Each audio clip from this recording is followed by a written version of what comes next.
నమస్తే, welcome to I witness news. ముందుగా headlines. పాయకరావుపేటలో పర్యటించిన హోంమంత్రి, ఇంటింటికి వెళ్లి పింఛన్లు పంపిణీ చేసిన బంగలపొడి అనిత.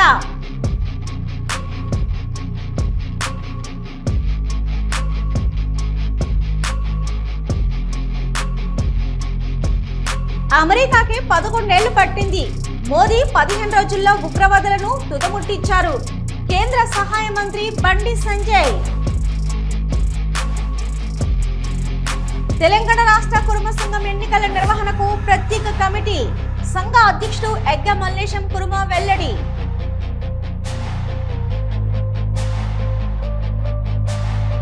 గిరిజన సంక్షేమ ఆదర్శ క్రీడల పాఠశాలలో తెలంగాణ కాంగ్రెస్ బునియాది ఆదివాసీ కార్యకర్తల సమ్మేళనం.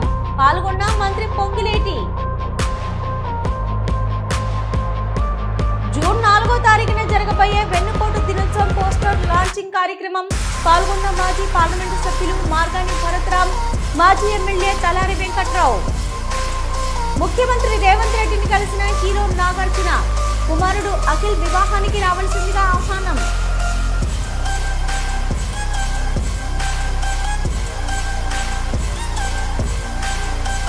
అనకాపల్లి హోంమంత్రి అనిత శనివారం నాడు పాయకరావుపేటలో పర్యటించారు. ముందుగా నక్కపల్లి మండలం ఉద్దండపురం గ్రామంలో ఎన్టీఆర్ విగ్రహానికి పూలమాలలు వేసి నివాళులర్పించారు. ఉద్దండపురం గ్రామంలో ఇంటింటికి వెళ్లి పింఛన్లు పంపిణీ చేశారు. గ్రామస్తుల యోగక్షేమాలు అడిగి తెలుసుకున్నారు. టీడీపీ కార్యకర్త ఆవాల నాగేశ్వరరావును పరామర్శించారు. నాగేశ్వరరావు ఇటీవలే ఆపరేషన్ చేయించుకున్నారు. ఉద్దండపురంలో ఆవాల గోవింద్ ఇంటి వద్ద స్వయంగా టీ కాచారు. ఆవాల గోవింద్ కుటుంబ సభ్యులకు టీ ఇచ్చారు. 2వ విడత గ్యాస్ సిలిండర్ల పంపిణీని మంత్రి ప్రారంభించారు.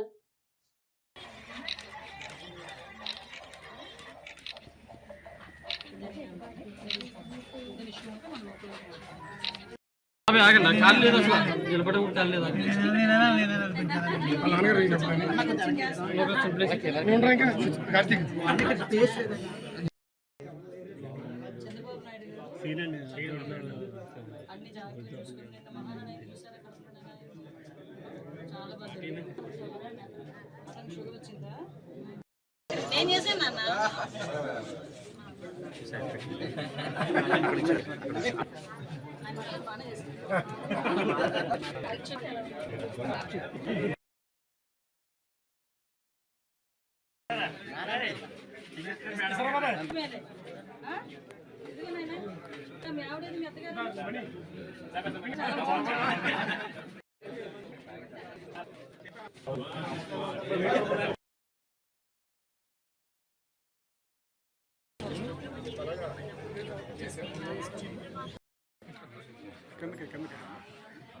అంటే నాకు ఇమిడియట్ గా నేను అప్పుడప్పుడు సర్ప్రైజ్ విజిట్లు కూడా ట్విన్ టవర్స్ పైన దాడి చేసిన ఒసామా బిన్ లాడెన్ ను పట్టుకోవడానికి అమెరికాకు 11 ఏళ్లు పట్టిందని, కానీ పహల్గాం దాడి చేసిన ఉగ్రవాదులను 15 రోజుల్లో పట్టుకున్న నాయకుడు నరేంద్ర మోదీ అన్నారు కేంద్ర మంత్రి బండి సంజయ్. ఇవాళ అమెరికా లాంటి దేశము ట్విన్ టవర్స్ మీద Osama bin Laden twin towers బద్దలు చేస్తే ధ్వంసం చేస్తే 3000 మంది చచ్చిపోయారు, 6000 మంది గాయాల పాలయ్యారు. కానీ అగ్రరాజ్యం అని చెప్పుకునే అమెరికాకు ఒసామా బిన్ లాడెన్ ను మట్టుబెట్టడానికి 11 సంవత్సరాలు పట్టింది. 11 సంవత్సరాలు అగ్రరాజ్యానికి. కానీ పహల్గాం సంఘటన జరిగిన 15 రోజుల పాట 9 ఉగ్రవాద శిబిరాలను ధ్వంసం చేసినటువంటి సైన్యం భారత సైన్యం, అటువంటి ప్రభుత్వం నరేంద్ర మోడీ ప్రభుత్వం. విజయవాడ తూర్పు ఎమ్మెల్యే గద్దె రామ్మోహన్ రావు ఆదేశాల మేరకు మే 31వ తేదీ తెల్లవారుజామున ఎన్టీఆర్ జిల్లా విజయవాడ 2వ డివిజన్ గుణద్దల కుమ్మరి బజార్ నందు లబ్ధిదారులకు స్వయంగా ఇళ్ల వద్దకు వెళ్లి పెన్షన్లు పంపిణీ కార్యక్రమాన్ని ప్రజాప్రతినిధులు, అధికారులు సమన్వయంతో నిర్వహించారు. ఈ కార్యక్రమానికి ముఖ్య అతిథిగా హాజరైన ఆంధ్రప్రదేశ్ శాలివాహన కుమ్మరి సంక్షేమ మరియు అభివృద్ధి కార్పొరేషన్ చైర్మన్ పేరెపి ఈశ్వర్ మీడియాతో మాట్లాడారు. ప్రజల వద్దకే ఎన్టీఆర్ భరోసా పెన్షన్లు పంపిణీ చేయడం శుభ పరిణామమని అన్నారు. ఎన్నికల ముందు ఇచ్చిన హామీలలో భాగంగా పెన్షన్ల పెంపుదల చేసిన ఘనత కూటమి ప్రభుత్వానికే దక్కిందన్నారు. వృద్ధులకు, దివ్యాంగులకు, ఒంటరి మహిళలకు, వితంతువులకు ఎన్టీఆర్ భరోసా పెన్షన్లు ఒక ఆర్థిక భరోసాగా ఉంటుందన్నారు. తూర్పు ఎమ్మెల్యే గెద్దె రామ్మోహన్ రావు కూడా ప్రతినిత్యం పేదవాళ్లు ఆర్థికంగా ఎదగాలనే లక్ష్యంతో నిత్యం సేవా కార్యక్రమాలు నిర్వహిస్తున్నారని పేర్కొన్నారు. వాళ్ళే ముందుండాలి, అసలు జన సైనికులే ముందుండాలి పల్లె పని.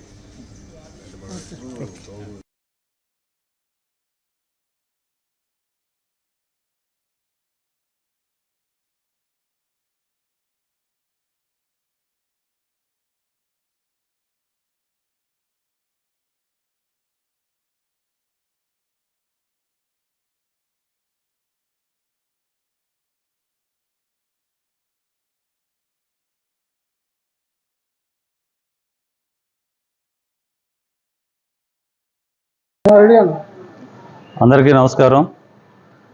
మొదటగా ప్రీతం ముఖ్యమంత్రి శ్రీ నారా చంద్రబాబు నాయుడు గారు, ఐటీ విద్యాశాఖ మంత్రులు, యువ నాయకులు, యువగల నిర్మాత శ్రీ నారా లోకేష్ గారికి ధన్యవాదాలు తెలుపుకుంటూ, నాకు శాలివాహన కార్పొరేషన్ చైర్మన్గా నాకు ఈ అవకాశం కల్పించిన మరి నాయకులకి అందరికీ కూడా ధన్యవాదాలు తెలుపుకుంటూ, అలాగే తెలంగాణ రాష్ట్ర కురుమ సంఘం ఎన్నికల నిర్వహణకు ప్రత్యేక కమిటీని ఏర్పాటు చేసినట్టు సంఘం అధ్యక్షుడు ఎగ్గె మల్లేశం కురుమ హైదరాబాద్ ముస్లిం స్కూల్ వంతెన వద్ద ఉన్న రాష్ట్ర కార్యాలయంలో విలేకరుల సమావేశంలో తెలిపారు. న్యాయవాది ఏ శ్రీనివాస్ కురుమ చైర్మన్ గా 5 సభ్యులుగా నియమించారు. గ్రామం నుంచి రాష్ట్ర స్థాయి వరకు పారదర్శక ఎన్నికలు నిర్వహించి 952 ఓటర్ల ద్వారా రాష్ట్ర నూతన కార్యవర్గాన్ని ఎన్నుకోనున్నట్లు చెప్పారు. కుర్మ కులస్తులకు శరణార్థి. ఈరోజు కేంద్ర కుర్మ సంఘం వారు ఎన్నికల కమిటీని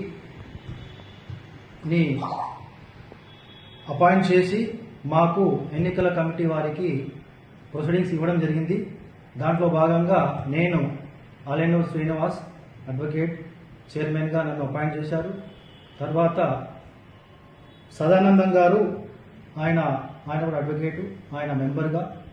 తర్వాత గోరిగే కృష్ణ ఆయన కూడా మెంబర్గా. వీళ్ళకు అనుభవం ఉంది చాలా. గత 15 సంవత్సరాల నుంచి వాళ్ళు ఎన్నికల నిర్వహణలో వాళ్ళకు అపారమైన అనుభవం ఉంది. ఓ మహిళ చేతివాటం ప్రదర్శించింది. షాప్ యజమానిని ఏమర్చి మహిళ చోరీకి పాల్పడిన వైనం వెలుగులోకి వచ్చింది. ఆలస్యంగా గుర్తించారు షాప్ యజమాని. తల్రుపాడు మండలం బుడ్డపల్లెకు చెందిన వారిగా గుర్తించారు.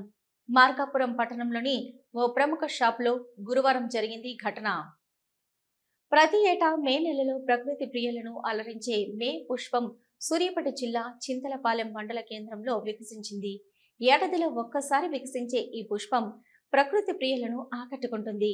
మే నెల రాగానే ఈ పుష్పం కోసం అనేక మంది ప్రకృతిని ఆస్వాదించేవారు ఆసక్తిగా ఎదురు చూస్తారు. చింతలపాలెం మండల కేంద్రంలోని షేక్ అబ్బాస్ నివాసంలోని పెరట్లో ఈ పుష్పం తాజాగా పూసింది.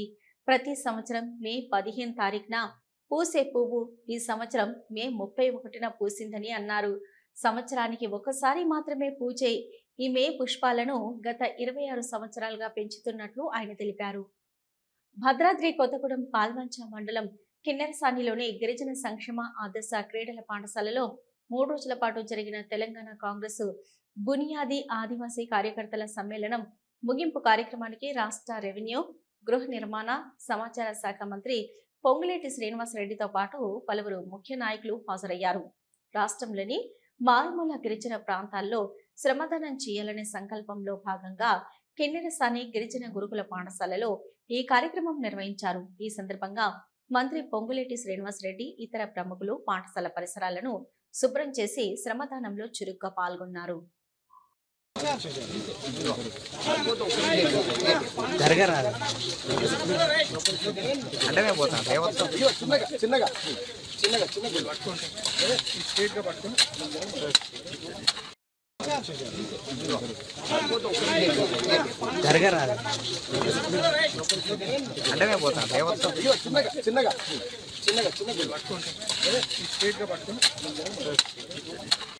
రాజమండ్రి రూరల్ వైఎస్ఆర్ కాంగ్రెస్ పార్టీ కార్యాలయంలో వైఎస్ఆర్సీపీ అధినేత వైఎస్ జగన్మోహన్ రెడ్డి ఆదేశాల మేరకు మాజీ మంత్రి తూర్పు గోదావరి జిల్లా అధ్యక్షులు చెల్లుబోయిన వేణుగోపాల్ కృష్ణ ఆధ్వర్యంలో జూన్ 4వ తారీఖున జరగబోయే వెన్నుపోటు దినోత్సవం పోస్టర్ లాంచింగ్ కార్యక్రమంలో వైఎస్ఆర్సీపీ రాష్ట్ర అధికార ప్రతినిధి మరియు మాజీ పార్లమెంటు సభ్యులు మార్గాడి భరతరాం, మాజీ ఎమ్మెల్యే తలారి వెంకట్రావు, మాజీ AP state housing corporation chairperson Medapati Sharmila Reddy తదితరులు పాల్గొన్నారు. తన కుమారుడు అఖిల్ వివాహానికి రావాల్సిందిగా సీఎం రేవంత్ రెడ్డిని సినీ నటుడు అక్కినేని నాగార్జున ఆహ్వానించారు. భార్య అమల, వియ్యంకులతో కలిసి జూబ్లీహిల్స్ లోని సీఎం నివాసంలో ఆయనను కలిశారు. కాగా అఖిల్ తన ప్రేయసి జైనబ్ రబ్దీని జూన్ 6న పెళ్లి చేసుకోబోతున్నట్లు తెలుస్తుంది. అన్నపూర్ణ స్టూడియోస్ లో అఖిల్ వివాహం జరుగుతుందని సమాచారం. ఆ తర్వాత రాజస్థాన్ లో గ్రాండ్ గా రిసెప్షన్ ప్లాన్ చేసినట్లు సమాచారం. నెల్లూరు జిల్లా కేంద్ర కారాగారంలో ఉన్న మాజీ మంత్రి కాకాని గోవర్ధన్ రెడ్డిని ములాఖాతులో వైసీపీ నేత సజ్జల రామకృష్ణారెడ్డి కలిశారు. ఈ సందర్భంగా సజ్జల రామకృష్ణారెడ్డి మీడియాతో మాట్లాడుతూ సంచలన వ్యాఖ్యలు చేశారు.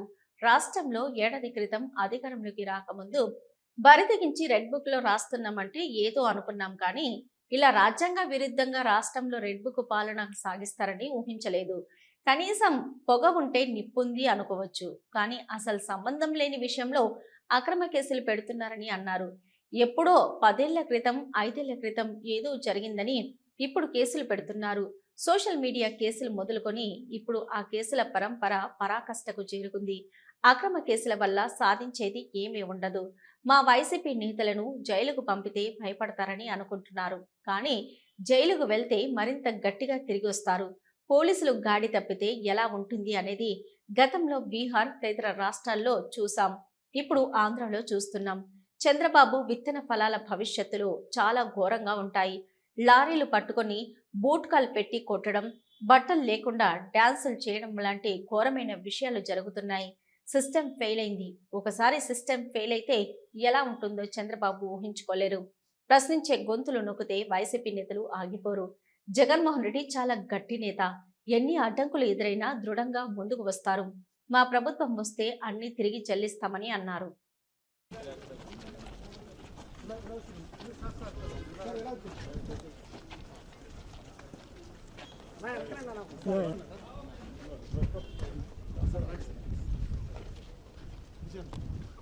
ఫోన్ అతను వెనక మంచి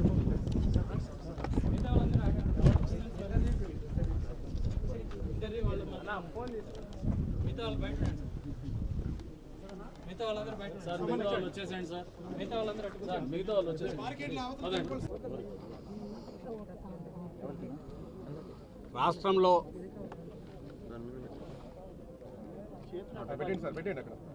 ఏడాది క్రితం అధికారంలోకి వచ్చిన చంద్రబాబు నాయుడు గారి ఆధ్వర్యంలో అధికారంలోకి వచ్చిన కూటమి ప్రభుత్వం రావడానికి ముందు బరి తెగించి ఏదైతే డిక్లేర్ చేశారో, మేము వస్తే రెడ్ బుక్ రాజ్యాంగం ఉంటుంది, రెడ్ బుక్ పాలన ఉంటుంది, ఏదో మాటలు చెప్తున్నాం అనుకున్నాం, కానీ దాని పర్యవసానాలు వచ్చినప్పటి నుంచి వాళ్ళు మొత్తం అన్ని వ్యవస్థలను భ్రష్టు పట్టించి, ముఖ్యంగా పోలీసు వ్యవస్థను, రెడ్ బుక్ రాజ్యాంగం అంటే ఎట్లుంటుంది, ఒక ప్రజాస్వామ్య దేశంలో ఒక రాష్ట్రంలో ఎట్లా ఇంప్లిమెంట్ చేయగలరు అనేది వరుస పెట్టి తప్పుడు కేసులు పెట్టడం ద్వారా ఆచరణలో చూపిస్తూ వచ్చారు. తిరుమల శ్రీవారి దర్శనార్థం తిరుమలకు విచ్చేసిన భక్తుల కోసం టీటీడీ సిబ్బంది అహర్నిశలు కృషి చేస్తున్నా భక్తుల మనోభావాలు దెబ్బతినేలా మాట్లాడడం సరికాదని టీటీడీ అదనపు ఈవో సిహెచ్ వెంకయ్య చౌదరి అన్నారు. వేసవి సెలవుల కారణంగా తిరుమలలో అధిక రద్దీ నెలకొనడంతో శిలాతోరణం దగ్గర మొదలవుతున్న దర్శన క్యూ లైన్లను ఆయన శనివారం పరిశీలించారు. భక్తులకు పంపిణీ చేస్తున్న అన్న పానీయాల గురించి వారితో మాట్లాడి అభిప్రాయాలు తెలుసుకున్నారు. భక్తులందరూ టీటీడీ అందిస్తున్న సౌకర్యాలపై అదనపు ఈవో వద్ద సంతృప్తి వ్యక్తం చేశారు. ఈ సందర్భంగా ఆయన మీడియాతో మాట్లాడుతూ, నిన్న ఓ వ్యక్తి దర్శన క్యూలైన్ లో అన్న ప్రసాదాలు అందలేదని నినాదాలు చేసిన విషయం తమ దృష్టికి వచ్చిందన్నారు. ఆయనను వెంటనే సంప్రదించి ఆరా తీయగా తనకు ఆరోగ్యం సరిగ్గా లేకపోవడంతో, రద్దీ గురించి అవగాహన లేకపోవడంతో, ఇక దర్శన సమయం ఆలస్యమవుతున్నదని తాను అసహనంతో నినాదాలు చేసినట్లు ఒప్పుకున్నారు. అయితే క్యూలైన్లో అన్న ప్రసాదాలు, పాలు అందిస్తున్నది గమనించి తన తప్పును గ్రహించి మానసిక క్షోభకు గురై పశ్చాత్తాపంతో తన ప్రవర్తనను క్షమించమని కోరినట్లు కూడా ఆ భక్తుడు తెలియజేశాడని చెప్పారు.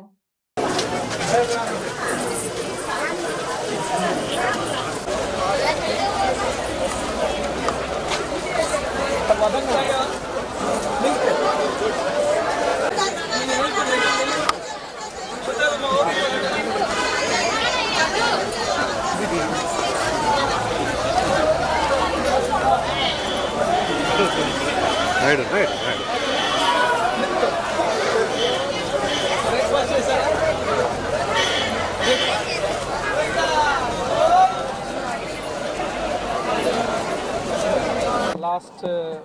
16వ తారీఖు నుంచి తిరుమలలో భక్తులు పోటెత్తారు.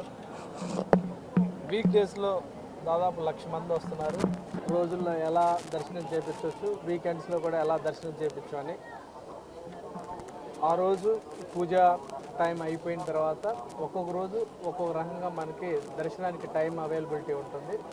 దాన్ని బట్టి ఆన్లైన్ బోను, శ్రీవాణి బోను, లేకపోతే డోనర్స్ బోను కొంత టైం ఆ మిగిలిని మనం సర్వదర్శనానికి మాత్రము కేటాయించడం జరుగుతుంది. అయితే మ్యాక్సిమం మనం ఈ దర్శనంలో టైం సేవ్ చేసి సర్వదర్శనానికి ఎక్కువ టైంని కేటాయించడం జరుగుతుంది.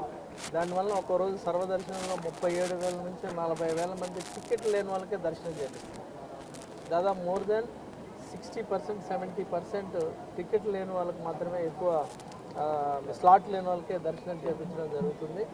అయితే కొంతమంది భక్తులు సర్వదర్శనంలో ఎంత టైం అవుతుందో తెలియకుండా వచ్చి వెయిట్ చేసి అంతకుముందు ఎప్పుడు కూడా సర్వదర్శనంలో రాలేదు, అందుకని ఇప్పుడు గొడవ చేస్తే ఒకవేళ ఫాస్ట్గా దర్శనం చేపిస్తామని అనే పద్ధతిలో చెప్తున్నాడు అతను కూడా. నిన్న రాత్రి మాట్లాడిన ఒక వ్యక్తి కూడా అట్లా గొడవ కాదు, దానికి ఒక పద్ధతి, సీక్వెన్స్, దాని ప్రకారమే ఉంటుంది. టెంపుల్ షెడ్యూల్ మొత్తం కూడా డిజైన్ అయి ఉంటుంది, కేటగిరీస్ వైజ్ ఎవరికి ఎప్పుడు దర్శనం చేయించాలి అని. అయితే దీంట్లో ఎఫిషియెంట్ సిస్టమ్ ద్వారా దాదాపు 2 hours మనం అడిషనల్గా సేవ్ చేసుకొని అది కూడా సర్వదర్శనానికి కేటాయిస్తాం జరుగుతుంది. వేములవాడ రాజరాజేశ్వర స్వామి ఆలయ గోశాలలో కోడెల మృత్యు ఘోష ఆగడం లేదు. తాజాగా శుక్రవారం రాత్రి వరకు మరో 5 కోడెలు మృతి చెందాయి. పదుల సంఖ్యలో కోడెలు మృత్యువాత పడుతున్న దేవాదాయ శాఖ అధికారులు సరిగా స్పందించడం లేదు. కలెక్టర్ ఆదేశాలతో పశు వైద్యాధికారులు పరిశీలన చేశారు. అనారోగ్యంతో మృతి చెందుతున్నాయని నివేదిక ఇచ్చారు. కోడెల మొక్కు ఆదాయంపై ఉన్న శ్రద్ధ కోడెల పాలనపై ఆలయ అధికారులకు లేదని స్థానికులు ఆరోపిస్తున్నారు. 24 గంటల వ్యవధిలో 13 కోడెల మృతిపై సర్వత్రా ఆందోళన నెలకొంది. గోశాలలో కోడెల సంరక్షణకు తక్షణ చర్యలు చేపట్టాలని హిందూ సంఘాలు డిమాండ్ చేశాయి. ఆలయ ఈవో వినోద్ రెడ్డి సెలవుపై వెళ్లారు.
రాజన్న కోడెల విషయంలో దేవాదాయ శాఖ చేసే తీరు చూసినట్టయితే కేవలం హుండీల ఆదాయమే.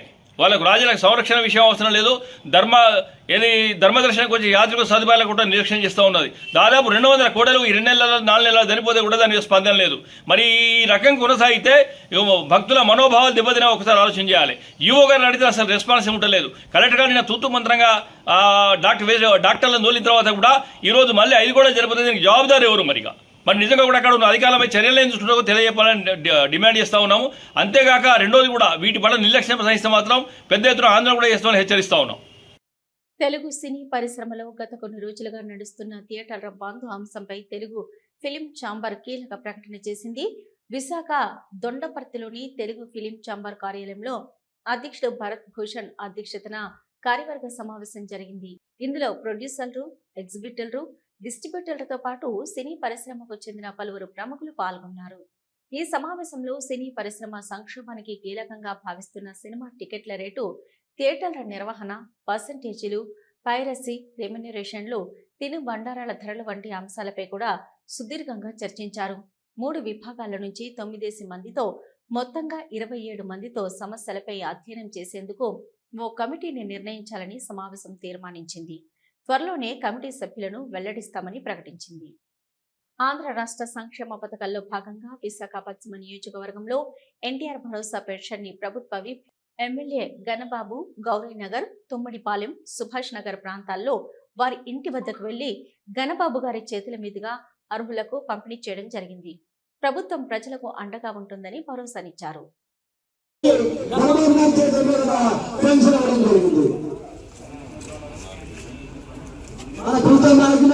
మన ఎమ్మెల్యే గణబాబు గారు మన గౌరీనగర్ ప్రాంతానికి వచ్చేశారు.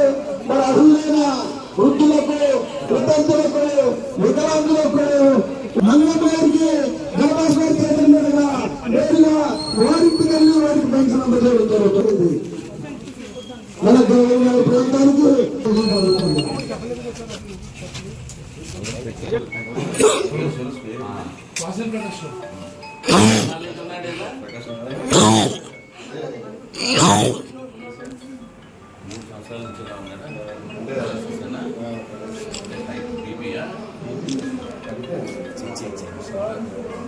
మెడికేషన్ మందులే వాడుతున్నాడా?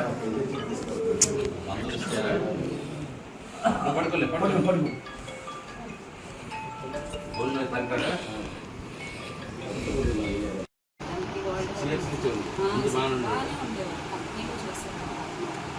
Genetical issues